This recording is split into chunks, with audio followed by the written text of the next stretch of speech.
Bem-vindos a mais uma exploração por aqui. Já pararam para pensar na curiosidade que nos move? Quem nunca ficou, sei lá, fascinado vendo um comprimido efervescente sumir na água, soltando aquelas bolinhas todas? Sim, é algo bem visual, né? A gente observa, Exato. mas o que exatamente acontece ali? Como é que a ciência pega essa simples curiosidade e transforma numa investigação de verdade? Hoje vamos fazer justamente isso, investigar como a ciência realmente opera, como as ideias são postas à prova, sabe? E como o conhecimento é construído. Isso aí. E a nossa base é um material de ciências do sexto ano, super acessível, que ajuda a descomplicar esse processo todo. Perfeito.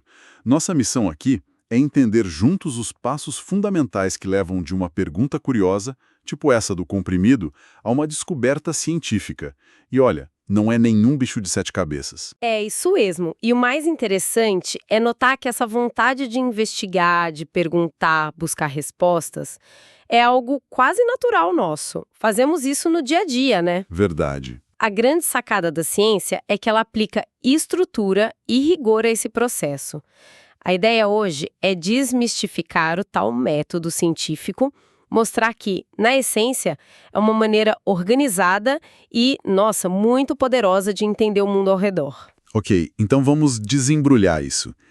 Tudo começa com a observação, não é? Perceber algo no ambiente que acende aquela faísca, uma pergunta. É o pontapé inicial. Perfeito. Essa observação inicial é o gatilho. O material que a gente está usando traz uma atividade bem ilustrativa, sabe? Chama o objeto misterioso. Objeto misterioso. Como funciona? Imagina só, você recebe uma caixa fechada. Dentro dela tem um objeto desconhecido. A tarefa é descobrir o máximo possível sobre ele, se é leve, pesado, se rola, o som que faz quando balança. Ah, mas sem abrir a caixa. Exatamente, sem abrir. É assim que a ciência muitas vezes começa, observando um fenômeno, coletando as primeiras pistas, sabe, deixando a curiosidade guiar essa investigação inicial. Faz todo sentido. A gente coleta as pistas, como nesse jogo da caixa misteriosa, e aí, aí começamos a ter ideias, certo? Pelo barulho parece metal, ou pelo jeito que desliza deve ser algo liso. São esses os palpites que a gente chama de hipóteses. Correto. Chegamos à segunda etapa: formular hipóteses.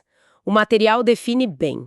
São possibilidades consideradas válidas antes da confirmação, mas que precisam, e isso é crucial, ser verificadas. Entendi. Palpites educados, digamos assim, sobre o porquê ou como daquilo que a gente observou.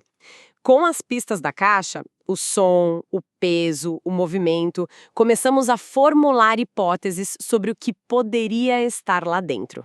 E essas hipóteses podem ir bem longe, imagino. A história da ciência deve estar cheia de ideias que hoje parecem meio inusitadas, para dizer o mínimo. Sem dúvida. E é importante lembrar que o que parece inusitado hoje talvez fizesse sentido na época, né? O material cita um exemplo histórico fascinante, embora hoje completamente refutado: a ideia da geração espontânea. Geração espontânea? Aquela ideia de que a vida surge do nada. Essa mesma. No século XVII, um médico belga, Van Helmont, propôs uma receita para criar ratos. Acredite se quiser. Uma receita para criar ratos, como assim? Zé, envolvia colocar camisas sujas e grãos de trigo num local escuro por 21 dias. Ele acreditava que isso geraria ratos. Espera aí. Camisa suja e trigo virando rato. Isso soa bizarro hoje em dia, mas, nossa, mostra o quanto a gente precisa testar as ideias, né? Como é que se testava uma coisa dessas naquela época? Ou melhor, como a ciência testa qualquer hipótese? Essa é a questão fundamental e nos leva direto para a próxima etapa. A hipótese Van Helmont, baseada nas crenças da época, era que a vida poderia surgir espontaneamente de matéria não viva. Mas para a ciência, não basta ter uma ideia, né? Por mais lógica que pareça no contexto. Tem que provar. Exato. É preciso encontrar uma forma de colocá-la à prova. E é aí que entra a experimentação. Ah, aqui é onde a mágica acontece. A hora de testar. Vamos voltar para o nosso amigo, o comprimido efervescente. A gente observou, ele solta gás na água. Uma hipótese simples sugerida no material é: o gás liberado ocupa lugar no espaço. Parece básico, né? Parece. Mas como demonstrar? Pois é. Como a gente demonstra isso experimentalmente? O desafio é justamente esse: bolar um jeito de capturar esse gás e provar que ele tem volume. E o material descreve um experimento bem engenhoso para isso, focado em medir o volume do gás. A lógica é capturar o gás que sai da reação e usar ele para deslocar um volume conhecido de água. Como assim, deslocar a água? Basicamente, a gente usa uma garrafa para a reação do comprimido na água e outra garrafa cheia de água invertida no recipiente também com água, para coletar o gás. Aí, um pequeno tubo flexível de borracha, o material chama de tripa de mico, que é um tipo de tubo fininho e maleável, conecta as duas garrafas. Ah, entendi. Conforme o gás é produzido na primeira garrafa, ele viaja pelo tubo e borbulha para dentro da garrafa invertida, empurrando a água para fora. E a água que sai é o volume do gás. Exatamente. No final, a gente mede quanta água foi deslocada. Essa medida corresponde ao volume do gás coletado. O texto até estima um resultado, algo em torno de 200 ml de gás. Que sacada! É uma forma muito visual de demonstrar que o gás, mesmo invisível, ocupa espaço. Muito bom. E falando em experimentos bem planejados, o material traz outro exemplo que acho fundamental para a gente entender como os cientistas isolam o que querem testar: a história da germinação dos feijões. Ah, sim. O exemplo do Rodrigo. Ótimo caso. Isso. Lembra? Ele ficou em dúvida se água era mesmo essencial para o feijão germinar no algodão, porque a colega Joana disse que não usou água, embora ele suspeitasse que ela só tivesse esquecido de colocar, né? Aham. Esse exemplo é perfeito para introduzir uma das ideias mais poderosas da experimentação científica: a diferença entre grupo experimental e grupo controle. É um ponto-chave aqui. Grupo experimental e grupo controle. Explica pra gente. Para ter certeza de que um fator específico, no caso a água, é o responsável por um resultado, a germinação, a gente precisa comparar. O Rodrigo, então, monta 2 potinhos idênticos. Algodão, mesma quantidade de feijões, mesmo local, luz, tudo igualzinho. Certo. A única diferença, a variável que ele manipula, é a água. No pote em que ele coloca a água, temos o grupo experimental, é onde ele testa o efeito da água. No pote em que ele não coloca água, temos o grupo controle. Que serve pra quê, exatamente? Ele serve como base de comparação. Mostra o que aconteceria sem a intervenção da água. E o resultado foi, imagino que previsível, né? Previsível, mas crucial para a validação. Os feijões só germinaram no grupo experimental, o pote com água. No grupo controle, sem água, nada aconteceu. Isso confirmou a hipótese do Rodrigo. Faz sentido. Mas o fascinante aqui é entender por que o grupo controle é tão importante. Ele nos dá a confiança de que foi realmente a água e não outra condição qualquer. Luz, temperatura, tipo de feijão, a causa da germinação naquele cenário. A gente isola o fator de interesse. É a forma científica de ir além da mera coincidência, sabe? Entendi. É como ter um gabarito para comparar, né? Isso é muito esperto. Então, beleza, fizemos o experimento, seja medindo o gás do comprimido ou vendo quais feijões brotaram. Coletamos nossos dados. Qual o próximo passo nessa jornada científica? A análise e a conclusão. A gente pega os resultados, os tais 200 ml de gás coletados, a diferença clara entre os feijões com e sem água, e interpreta eles à luz da nossa hipótese inicial. Para ver se bate, né? Exato. O gás medido confirma que ele ocupa espaço. Sim, a germinação só no pote com água confirma que ela é necessária. Sim, a gente analisa se os dados apoiam ou refutam nossa ideia original. Mas e se os dados não apoiarem a hipótese? Como no caso lá dos ratos do Van Helmont. A hipótese vai para o lixo e pronto, acabou? É aí que entra outra beleza do processo científico. Ele é autocorretivo e cíclico. Uma hipótese que não é confirmada pelos experimentos não é um fracasso, de jeito nenhum. É um aprendizado. Ah, interessante isso. Ela nos força a repensar. Talvez a hipótese precise ser ajustada ou talvez completamente descartada, como foi o caso da geração espontânea, que deu lugar à teoria da biogênese, a ideia de que vida vem de vida pré-existente. Esse erro, essa refutação, abre caminho para novas perguntas, novas hipóteses, novos testes. Entendi. O material até provoca.